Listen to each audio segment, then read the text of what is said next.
3 فدان ونص مزرعة مثمرة فيها استراحة دورين وملك نهائي وفي كومباوند زراعي. يعني ايه كومباوند زراعي؟ يعني كومباوند فيه امن وحراسة وسكيورتي على الكومباوند، ودي ميزة في الكومباوندات الزراعية. يعني مدخراتك، اسرتك، اولادك، كل ما تملك في المزرعة بتاعتك في امان ومتأمن بنسبة 100%. وده ملخص سريع عن العرض اللي معانا النهاردة. حابب اقول لك هيكون معاك محمد المصري اللي هو انا في الشرح والتعليق على الفيديو ده، فلازم تدعمني باللايك والكومنت وتعمل شير للفيديو. ولو انت مهتم مزيد من العروض العقارية يا ريت تعمل اشتراك في القناة.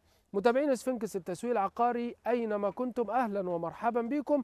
النهارده احنا في مزرعة 3 فدان ونص على مساحة نص فدان محاط بسور سلك وسور زرع من جميع الاتجاهات زي ما احنا شايفين في الكاميرا. في استراحة دورين، نقدر نقول عليها استراحة دورين او فيلا صغيرة، يعني نطلق عليها فيلا صغيرة أو استراحة دورين كبيرة. وده المربع اللي موجود عليه المزرعة، وتعالوا مع بعض نشوف باقي التفاصيل.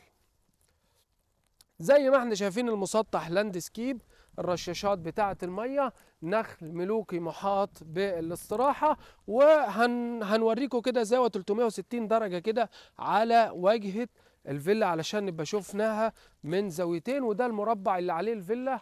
داير كده بالكاميرا لو سمحت، هات للمشاهدين كده، هات الواجهة بتاعة الاستراحة او الفيلا الصغيرة. زي ما انت احنا لو قلنا فيلا ممكن واحد يقول استراحة، ولو قلنا لك ده قصر ممكن تقول لا ده فيلا. لا، احنا بنقول لك الواقع وبنبلغك الواقع. يعني ده السكن اللي ممكن تسكن فيه انت واولادك لما تعمل ويك اند. لما بنقول مزرعه وكومباوند زراعي، يعني انت لو هتعمل ويك اند او عندك مشروع معين عاوز تعمله على مزرعتك الصغيره، احنا بنقدمها لك بسعر مميز ومواصفات فريده، لان انت تستحق الاحسن والاميز، فعلشان كده بنقدمه لك. تعالوا مع بعض نطلع من المربع اللي عليه الفيلا ونشوف المزرعة.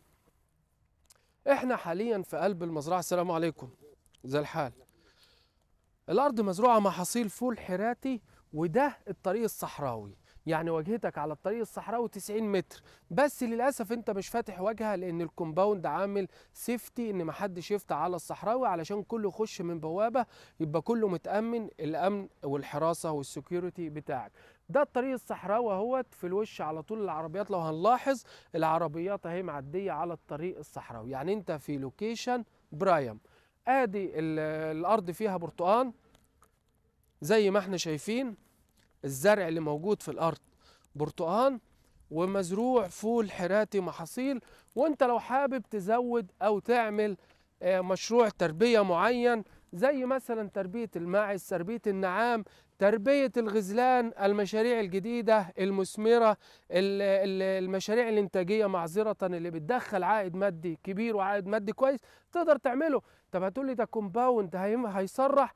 كومباوند زراعي، للتوضيح كومباوند زراعي. كل التراخيص بتاعه وزارة الزراعة مسموح ان انت تعمل كومباوند زراعي. في ناس ساكنة، في ناس مقيمة، في ناس ساكنة وفي ناس مقيمة، بس كومباوند زراعي. ولازم نفرق بين الكومباوند الزراعي والكومباوند السكني. انت كل التراخيص اللي تابعة لوزارة الزراعة والمنحاها وزارة الزراعة ممنوحة لك. تعالى اسمح، تعالى كده هصور. دي كومباوند الواجهة بتاعة كومباوند كاسكادا اللي هو في مدينة سفنكس، بس احنا اليمة التانية مش في مدينة سفنكس. خلي العدسة كده احسن، ولو عملنا زوم كده اهو ده كومباوند كاسكادا اللي هو في مدينة سفنكس. احنا اليمة التانية، واحنا في القاهرة 2000. احنا في كومباوند القاهرة 2000. بس محمود افصل التليفون عشان ما تشوشرش على البث. زي ما احنا شايفين ده الشجر عشان ما اطولش عليكم. ده بيت ريفي، بيت الحارس. تعالى يا محمود.